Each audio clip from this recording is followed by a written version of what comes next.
Oi pessoal, eu sou o Alessandro. Nesse vídeo eu vou comentar um pouco sobre essa atual fase dos X-Men a partir do conteúdo dessa revista aqui, X-Men 57. Vale dizer que a revista Mix dos X-Men, ela traz conteúdo de algumas revistas lá dos Estados Unidos, inclusive daqueles que são considerados hoje os carros-chefe dessa linha de títulos da Marvel, que é X-Men Red e X-Men e Imortais X-Men, Immortals X-Men. Enfim, Imortais X-Men e X-Men Vermelhos. Esses dois títulos eles são escritos por dois grandes roteiristas. O Al Ewing cuida de X-Men Red e o Kieron Gillen cuida de Imortais X-Men. Ambos são muito bons, assim. Ambos os títulos são muito bons. Ao menos essa foi a primeira impressão que eu tive e ela vem se confirmando edição após edição. Na minha humilde opinião, a revista dos X-Men é a melhor revista mensal atualmente publicação pela Panini.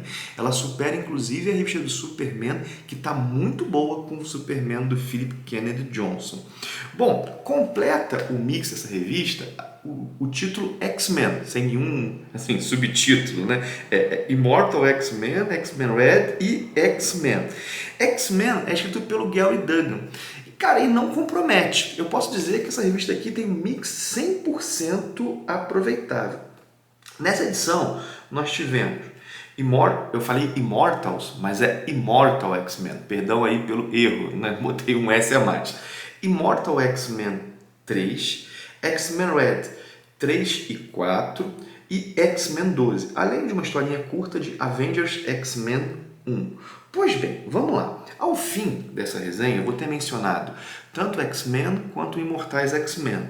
Só que o meu foco dessa resenha será o X-Men Red. Bom, enfim, né? Por isso o título aí, nossos X-Men serão vermelhos.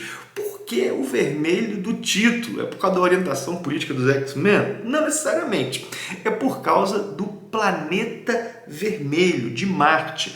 Marte foi terraformado pelos mutantes e está sendo colonizado pelos mutantes. Ele foi rebatizado de Arakko e nele vivem mutantes que estavam exilados numa outra dimensão.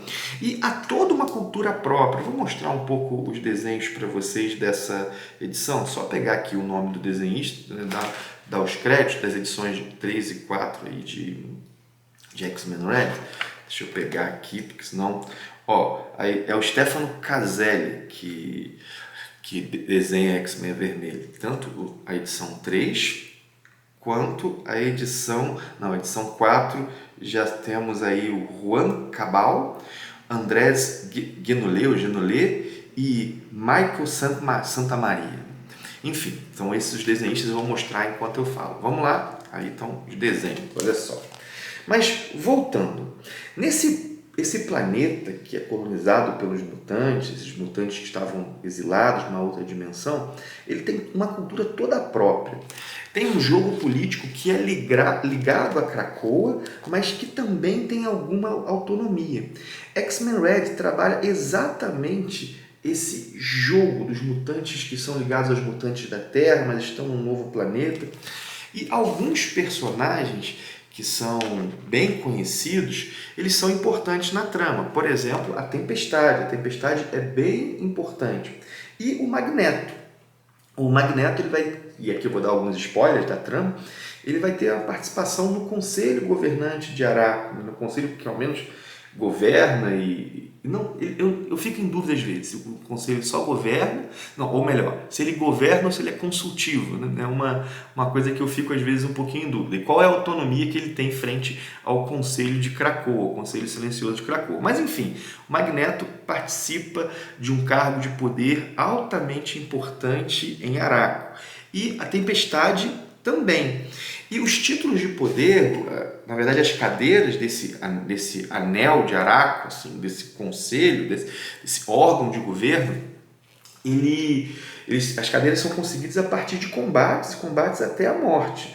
Na edição 1 nós tivemos uma luta da Tempestade, na edição 3 uma luta do Magneto. E tá aqui o Magneto. E né? E o Al Ewing consegue dar ação à trama ao mesmo tempo que desenvolve a questão geopolítica. Mas é mais que isso, não é só a política do próprio planeta Marte, né? Do próprio planeta Araco. Araco se torna fundamental para a diplomacia do sistema solar com outras raças. E aí que nós temos a importância de uma personagem, que inclusive está aqui, da Abigail Brand. Ela tem interesses próprios em Araco. A edição número 4 de X-Men Red, minha gente, é uma verdadeira joia. É uma das melhores edições desde que começou lá a fase Hickman em Dinastia X e Potências de X.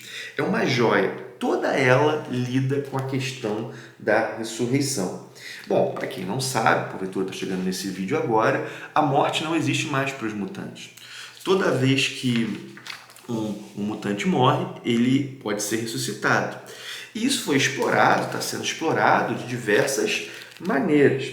E essa edição trabalha muito bem. Por exemplo, traz a seguinte situação. A atual Imperatriz Shi'ar, ela é filha do Charles Xavier. Isso faz dela uma mutante. E ela morre. E surge uma discussão, né? Porque vai ter uma guerra civil no Império Shi'ar por causa disso. Não seria mais fácil ressuscitá-la? Ela é mutante, ela tem direito à ressurreição, mas assim, só que isso não seria criar uma espécie de ditadura, uma governante que nem pela morte sairia do trono? Olha só que questão interessante. E outra questão, Araco é uma sociedade onde o poder político é fruto de batalhas de vida ou morte. O que acontece se a morte deixa de importar num contexto desse?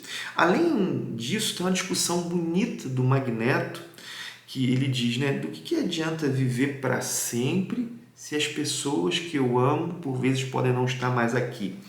Tem uma decisão radical, tanto do Magneto quanto da Tempestade nessa edição. E há também, cara, ela é muito boa essa edição. O Al Ewing consegue fazer muito em poucas páginas, que é uma discussão feita pelo Pedreira, que é esse personagem aqui. Ele morreu numa outra dimensão, no extramundo.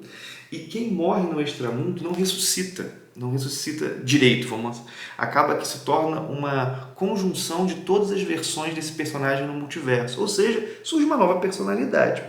E há aqui toda uma discussão sobre a positividade da finitude, não ficar para sempre nesse mundo, e bem feita, sabe? Essa é a melhor edição sobre a ressurreição para mim, de tudo que foi feito desde que o Hickman começou. É realmente muito boa. E o X-Men do Duggan, ele, para mim, ele não compromete. Ele também versa sobre a questão da ressurreição, porque a ressurreição é um segredo mutante, mas agora os humanos também sabem, o mundo também sabe. Como é que o mundo vai lidar com isso? A Terra, né? Embora eu não vá me deter tanto em X-Men Imortais ou Imortais X-Men, vou dizer que a edição também está bem legal. Ela é narrada pela Sina, essa mutante que viu o futuro, e o Gillen, ele dá um vislumbre para nós de como o poder dela funciona, porque a gente passa a ter o olhar dela. E aqui também, né, faz a trama avançar bastante. Cada edição de Imortais X-Men está sendo narrada por um personagem diferente. Tivemos a Esperança, agora temos a Sina, e enfim, tivemos o Sinistro.